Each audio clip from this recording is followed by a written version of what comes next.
It is Thursday, August the 17th, 2023, here in Euless, Texas. I'm in my home, and my wife bought me this nice sign that says, "I speak my mind because it hurts to bite my tongue."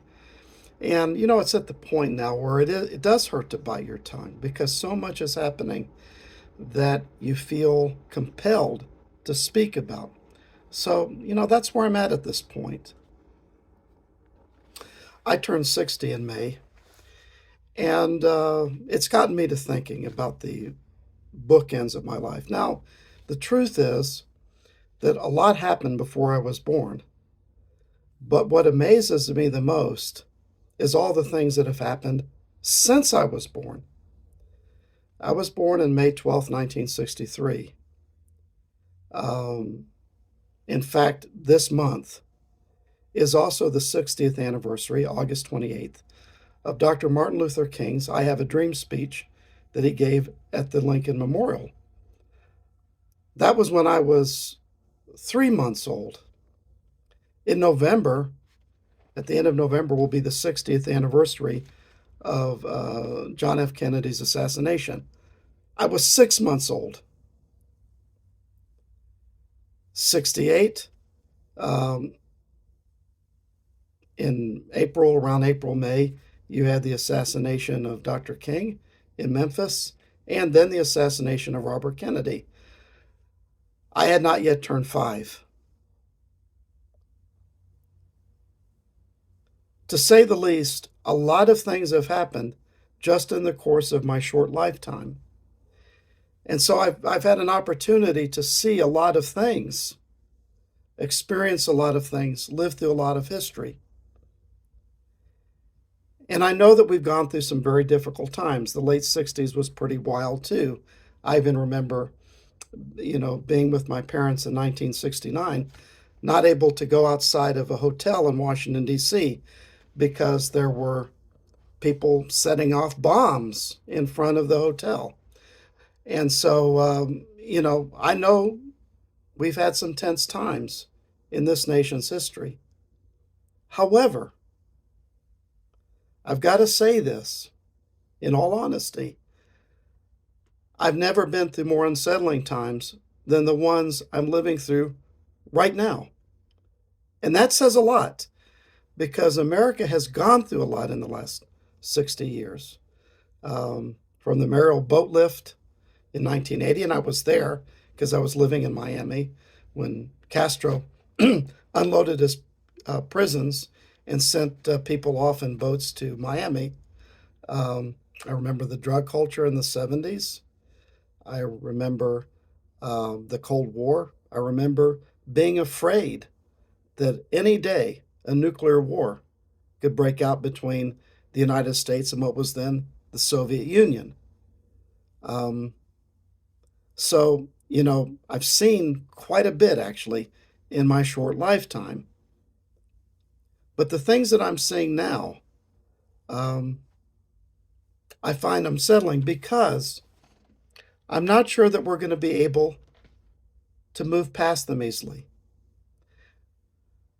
We were able to move past the racial question after the 1960s and made a lot of more progress. In fact, I think more progress than the country has ever given credit for, frankly. And many of us, including my parents, were strong supporters of Dr. King, which was no small doing because my parents, at the time I was born, we were living in East Tennessee. And that was not necessarily the easiest time to be for civil rights. Trust me. And there were many of us who knows what it was like when many people, minorities in this country, actually were mistreated. And we said something about it. My parents said something about it. And I'm also very glad about the progress that we have made in special needs. I grew up with ADHD. In fact, I was diagnosed sometime between 1968 and 1970 with what was called hyperkineticism. Now, let me tell you something. To have a disability in the 60s and 70s was no picnic. People weren't treating you special then. In fact, they were kind of treating you like a problem that had to be resolved either by putting you in another section or making sure that you were drugged enough that you didn't bother your teachers. In fact, one of, working in special needs, which I've done in recent years, both in the schools and in ministry, I would say that in that area, America has made the most progress of anything else I have seen. The way in which we treat people with disabilities is so much better than it was 40, 50, 60 years ago. Having said that, the thing that I'm very concerned about now is the fact that we seem unable to talk to each other in a civil fashion. I remember having spirited discussions about Reagan and Carter and Bush and all of these people back when I was a teenager. Okay? Now, we got into some spirited discussions, but nobody was getting into fistfights. Certainly no one was getting violent because someone had a different political opinion. But these days, they do. That is unsettling. And one of the things that I really want to get across in my next several podcasts is often what people think is true actually isn't. One of the things that I've always enjoyed is history and political science. I got my undergraduate degree, my associate arts degree in political science 40 years ago. Got my undergraduate degree in American history nearly that long ago. Growing up, at every sign on our trips, whether through Tennessee, Florida, whatever, we would stop and read it. My, parents were very historically conscious, made me historically conscious, and always enjoyed social studies in school. Just really liked the topic. So I studied in college. I will say that I graduated in the top 27 percentile of my class in the area. Became a founding member of the Phi Alpha Theta International History Honor Fraternity in 1985. Read a lot of biographies, read a lot of books. What does that mean? It means that I've learned a lot about the context of history. I think that what a lot of kids get today in school is not real history, but if I might be so bold as to say, kind of talking points and propaganda. One of the most important skills to develop is not what to think, but how to think. One of my favorite teachers in high school was Mr. Christie. Inspired me in history. Now, Mr. Christie was very liberal, and he made no bones about it, about his views of the past, the New Deal, the civil rights. But my goodness, Mr. Christie could go into great detail explaining to you why he held the convictions that he did. I could respect that, and it sharpened my own intellectual process. I came out a different end, but I could respect the process that Mr. Christie elucidated. And unfortunately today, what I find among many of the millennials and Gen Xers is an inability to properly process and analyze, and not just simply take at face value about certain things, but understand why people on both sides believe what they do. In fact, one of the best disciplines of learning this is debate, interestingly enough. And I became a very good debater. Love debate. And in debate, you have to learn about both sides, the arguments for both sides. And in order to properly debate, whether I'm debating a controversial subject like abortion or whatever, I've got to understand, no matter which side I'm debating, all of the arguments in favor of that position. And what has happened to this? Well, I think it's been lost, frankly, and to the detriment of our country, because debate and discussion is essential to the progress of a free society. Otherwise, you have people in power, like we do now, whether in social media or in the government, not expressing our convictions as they should,